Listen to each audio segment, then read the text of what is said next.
Hola a todos, llegamos aquí al cuarto vídeo dedicado a la Guerra Civil Española y en concreto uno de los apartados también clave para entender lo ocurrido durante nuestra guerra civil tiene mucho que ver con la dimensión internacional, el contexto internacional y la manera en la que lo que está ocurriendo fuera de nuestro país influye y de qué manera, como vamos a ver, dentro de la guerra civil. Bien, de hecho, lo primero que tenemos que tener en cuenta, obviamente, es que estamos viviendo una época en la que la tensión creciente a nivel internacional es palpable. Teniendo en cuenta además que en nuestro país, desde finales del siglo XIX, yo diría que incluso antes, la verdad es que nuestro país ha caído desde hace mucho tiempo en la irrelevancia, especialmente en lo que llamamos la política internacional. Y de hecho, tal como señalo aquí, podría decirse que hasta julio de 1936 España era un país que prácticamente no interesaba a casi nadie, no tenía trascendencia desde el punto de vista de las relaciones internacionales y solamente en el contexto de los años 30 y evidentemente por lo ocurrido en España a partir de 1966, obviamente con la guerra, diríamos que las potencias europeas van a fijarse en lo que va a ocurrir en nuestro país. Como os decía, es una época en la que se camina de manera inexorable hacia la guerra. Los grandes responsables, evidentemente, hacia esa tensión internacional tienen que ver con las potencias de carácter fascista o totalitarias. Y aquí os pongo dos ejemplos. Podría añadirse un tercero, el caso de Italia, que tiene una activa política exterior en los años 30 también en el norte de África, pero sobre todo, desde luego, el gran agitador, el que está moviendo los hilos para finalmente decantarse a una solución armada, es decir, el camino hacia la Segunda Guerra Mundial, sin duda alguna, es Hitler. Ya lo hemos nombrado en los vídeos anteriores con la ocupación de los Sudetes, una región de Checoslovaquia, pero también en otros lugares alejados del mundo esa tensión imperialista que finalmente llegará a la guerra también los encontramos. De hecho, los japoneses, desde ya antes de 1969, habían entrado en China, la guerra chino-japonesa, etcétera, etcétera. Por lo tanto, estamos en una década de tensión evidente desde el punto de vista internacional y de triunfo de una serie de ideologías, como vamos a ver, que no permiten, por así decirlo, la convivencia de diferentes formas de ver la realidad de cada uno de estos países. Eso lo vamos a ver ahora enseguida en nuestro caso, evidentemente en la guerra civil. Bien, ¿qué actitudes podemos observar tanto en el interior como en el exterior respecto a la guerra civil? Evidentemente, desde el minuto uno lo que se pretende, tanto por el bando sublevado como el bando republicano, es obtener armas para sostener la guerra. Hay historiadores que afirman que si hubiese sido por el nivel de armamentos que tenía y la cantidad de material bélico que tenía la guerra civil española, es decir, los dos bandos al comienzo de la guerra, posiblemente la guerra antes de Navidad hubiese terminado. Es decir, que si duró tanto, fue sin duda alguna por las aportaciones exteriores en este sentido. La verdad es que al respecto de este asunto hay que dejar claro que vamos a encontrar dos actitudes bien distintas. Mientras que por una parte los sublevados van a contar con el apoyo prácticamente incondicional, como ahora veremos, de Alemania e Italia en todo lo que necesite Franco. En el caso del bando republicano, la verdad es que, como aquí os señalo, no va a ser fácil encontrar armas y, de hecho, una serie de actuaciones en política exterior como las que vamos a hacer a continuación va a marcar, en este sentido, el futuro de la República y del ejército republicano. De hecho, es cierto que es un factor definitivo en el desenlace de la guerra, como vamos a ver a continuación. En Europa, ¿quiénes encontramos? ¿Qué protagonistas, qué personajes encontramos que hay que tener en cuenta a la hora de entender lo que va a ocurrir? Bueno, pues desde el lado, vamos a decir, de las potencias democráticas, los países democráticos, tenemos a Leon Blum, y lo señalo, este líder del Frente Popular francés. De hecho, esto de los Frentes Populares, que era una iniciativa que puso en marcha Stalin ante el ascenso, el creciente ascenso de los regímenes fascistas, estos Frentes Populares, sin duda alguna, el más conocido por nuestra parte, obviamente, el Frente Popular en España, pero el que lo inició sin duda fue el Frente Popular francés, una gran coalición de partidos de izquierda. Por lo tanto, en teoría y a priori, podría decirse que este Frente Popular francés debía ser solidario con la República Francesa. Pues vamos a ver que realmente no lo va a ser. Desde el lado británico, la figura de Neville Chamberlain, el que luego se ha destituido por Winston Churchill, es uno de los ministros, el primer ministro británico de los años 30, que desde luego su política va a estar marcada por algo que ya visteis posiblemente en otros momentos, el denominado apaciguamiento, lo que es lo mismo ceder, ceder, ceder y seguir cediendo hasta que la cuerda se rompa, es decir, ceder ante el avance, en este caso, de la Alemania nazi. Por lo tanto, Gran Bretaña y Francia son proclives a declarar la no intervención y, de hecho, se va a generar el denominado comité de no intervención. Aquí tenéis una larga explicación por si queréis verlo. En teoría, dentro de este comité de no intervención están todos los países involucrados o que puedan estar involucrados en el contexto europeo, en el concierto de países europeos, y fijaos que en la última línea, entre ellos, Alemania, Italia y la URSS formarían parte de este comité de no intervención, que declara el asunto como un problema exclusivamente nacional, un problema local, un problema solamente español, y que los demás países no debemos de intervenir. Como vais a ver a continuación, y de hecho creo que debemos decirlo así, este comité de intervención es una auténtica farsa. En teoría, fijaos con este mapa, en teoría los ingleses, franceses, los alemanes y los italianos, en teoría debían garantizar que a través de esta especie de bloqueo marítimo ningunos recursos, ni ningún armamento, ni ningún material bélico podía entrar en España para atender las necesidades bélicas de los dos bandos. ¿Por qué es una farsa? Porque sabemos que eso no va a ser así. Y de hecho no va a ser así de una manera clara y descarada en el bando nacional. Y vamos a ver que de una manera también evidente va a ocurrir dentro del bando republicano, que desde luego con una menor, posibilidad de cubrir todas sus necesidades bélicas. ¿De acuerdo? Por lo tanto, se declara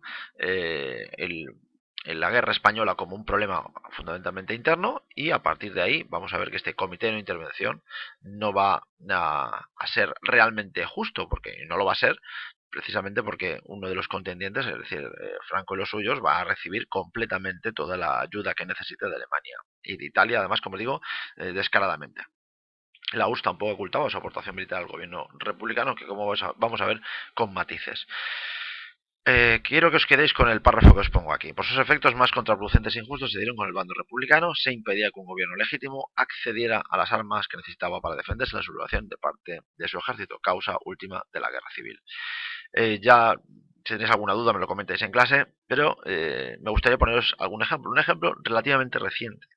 Y me estoy acordando en este caso de lo que ocurrió en Yugoslavia, en la guerra de Yugoslavia de principios de la década de los 90, hace ya pues casi 30 años. Estamos hablando de una situación en la que el país que reclamaba, en este caso de manera legítima, la necesidad de conseguir armas, al ponerse el bloqueo para impedir que esas armas entrasen, favorecía a aquellos que no tenían ningún problema, ningún escrúpulo para conseguir armas de una manera, vamos a decir, ilegal. En este sentido, por lo tanto, se está favoreciendo a uno de los dos bandos, se está perjudicando de una manera flagrante al otro. Y eso es lo que ocurrió precisamente con la España republicana. Es decir, Franco no tuvo ningún problema en conseguir armas, sino sin embargo, la República tuvo muchos problemas. Bien, esta es una imagen muy llamativa en donde aparece León Blum y el ministro de Asuntos Exteriores, Azcárate, el ministro de Asuntos Exteriores republicano, que tuvo que volverse de sus reuniones tanto con León Blum como con Neville Chamberlain, prácticamente con las manos vacías. Bien, este es otro de los documentos, el nota del gobierno español al Comité de Londres. La verdad es que leerlo nos llama mucho la atención hasta qué punto, sabiéndose de una manera clara y evidente la violación de los acuerdos o lo que significaba el Comité de no Intervención, Pablo Azcárate se pregunta cómo es posible que el gobierno legítimo tenga tantos problemas para conseguir aquello que los sublevados, los que han actuado de manera ilegal contra un gobierno, puedan conseguirlo tan libremente. Bien, en el caso del bando republicano, la ayuda que va a recibir finalmente procede de la Unión Soviética. Ya lo hemos dicho, la URSS va a ser el gran valedor en este sentido, el suministrador de material bélico. Y la diferencia con lo que vamos a ver luego con Alemania y con Italia es que Stalin establece una serie de condiciones exigentes. De hecho, no es una ayuda, diríamos, a fondo perdido, sino más bien al contrario, una ayuda que tiene que ver con un pago por anticipado a través de las reservas del famoso oro del Banco de España, que acabaron en tierras soviéticas en octubre de 1936. Además, el apoyo soviético estuvo condicionado durante gran parte de la contienda por el contexto internacional y cuando a partir de 1939 Stalin llega a un acuerdo con Hitler, el famoso pacto de no agresión, ya está claro y ya se hacía prever, como ocurrió meses antes, que esa ayuda iba a ser cortada. Bien, la ayuda que va a recibir la República de tropas que verdaderamente van a venir aquí a España a luchar, en este caso del lado republicano, bajo diferentes banderas, bajo diferentes consignas, porque vamos a encontrar desde comunistas, socialistas, anarcosindicalistas, de origen muy diverso, incluso algunos alemanes, que huyendo de la persecución nazi acaban luchando precisamente aquí en España, norteamericanos, la famosa Brigada Lincoln, etcétera, etcétera. Vamos a tener una nutrida representación de, como veis aquí, de voluntarios de en torno a unos 70 países que van a luchar como os digo, contra el fascismo, contra lo que consideran ellos la amenaza fascista reidentificada en la figura de Franco. Bien, las brigadas internacionales, el número total gira en torno a unos 35.000. Finalmente Negrín pidió ya en el año 38 que salieran. Recuerdo aquello de las tres condiciones que finalmente establecía Negrín respecto a una negociación de paz. Una de ellas era la salida de tropas extranjeras y por lo tanto él quiso actuar en consecuencia. Bien, por último, ¿qué es lo que vamos a encontrar en el bando sublevado? La ayuda que va a recibir Franco. La verdad es que el apoyo que va a recibir Franco, no solamente de Italia y de Alemania, va a ser una ayuda que en calidad continua y de presencia va a ser notabilísima.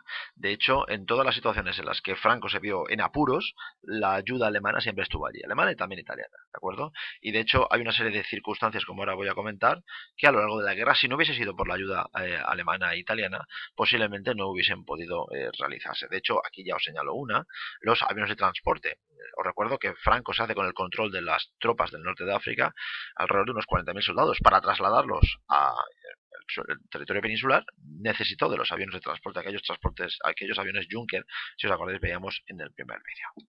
¿De acuerdo? Así que, desde luego, la ayuda en este sentido va a ser muy notable. Lo vamos a encontrar, evidentemente, con esta imagen, la Legión Cóndor. He preferido poner esta imagen para que veáis hasta qué punto el régimen se encargó de reconocer públicamente la ayuda recibida por los alemanes, con desfiles en homenaje a la Legión Cóndor, etcétera, etcétera. Y de hecho, ya lo vimos en su momento con el famoso ataque o bombardeo a la ciudad de Guernica, que por cierto no fue el único, es decir, la participación de la aviación alemana también lo podemos encontrar en otros lugares, pero evidentemente no tan destacados como el caso de Guernica. Y respecto a los italianos, pues la verdad es que no solamente con el envío de tropas, el famoso cuerpo de tropas voluntarias, los 50.000 hombres, también la Armada italiana contribuyó con submarinos, por ejemplo, intentando obstaculizar la llegada de material a la República a través de vía marítima. Así que desde luego el aporte de las potencias fascistas fue muy notable y sobre todo, y no sé si lo he dicho y lo digo ahora, fundamentalmente porque además en algunos casos, bueno, en algunos casos la realidad es que las ayudas fueron a fondo perdido. Algo así como no te preocupes, te doy todo lo que necesitas y ya me lo devolverás. Y de hecho, como ya veremos, Hitler se lo intentará cobrar durante la Guerra Mundial. Y por último, para terminar, vamos a comprobar que en el lado sublevado no solamente hay una ayuda bélica, inmaterial, innegable del lado por parte de los alemanes y los italianos, sino también podemos observar otra serie de aportaciones, como por ejemplo los voluntarios portugueses que participan. Os recuerdo que creo que hay un vídeo por ahí en donde habréis descubierto quién es el que está gobernando Portugal en esos momentos y que no tiene ningún problema en enviar voluntarios a la causa de Franco. Colaboración de empresas norteamericanas, por cierto, que suministraron el combustible que el ejército de Franco y sobre todo los blindados necesitaban, así como católicos, como ya os decía también hace unos apartados anteriores, católicos de todo el mundo que van a colaborar con la causa nacional y en este caso incluso de países como Irlanda, evidentemente de gran tradición. Y por supuesto, digamos que todo ello respaldado con una especie de carga moral que va a incluir, en este caso, el apoyo explícito del Vaticano con una declaración que va a hacer en 1937 el Papa. En definitiva, aquí lo dejamos. Este es el penúltimo vídeo. El siguiente va a tratar posiblemente de los hechos más dramáticos de la propia guerra. Me estoy refiriendo a las consecuencias.